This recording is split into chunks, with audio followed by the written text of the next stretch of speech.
Croyant qu'il écrivait en vain de 20 mots sur son papier, ce dernier devint viné quand l'écrivain vit une divine. Ces 20 s'écrièrent et l'écrit vint seul. Le texte fut à la divine un vin subissant un autre vinage, et vinaire comme il devint, elle y plongea, elle le vit, elle y vit un air mêli, mélodieux. Par un do, elle voudrait mettre son cœur couvert à parado, afin qu'il ne se termine par un mauvais rondo. Par un ré, elle essaye d'échapper à ces mots qui lui tendent sans arrêt d'errer, s'emparant de ces espaces contre son gré.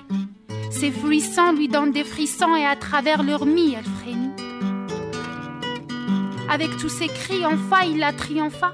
Avec ses fa, il la domina. Sans qu'il le sache, ses sols la consolent. Elle l'écoute, pourtant il n'est pas là. Elle écoute, c'est là. Il lui est un modèle qui lui donne de là.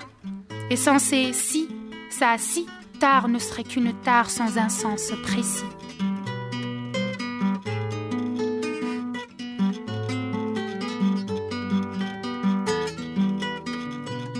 Elle y nage, elle y rajeunit, elle y vole, elle le love. Une fruit vole dans une existence bellement frivole.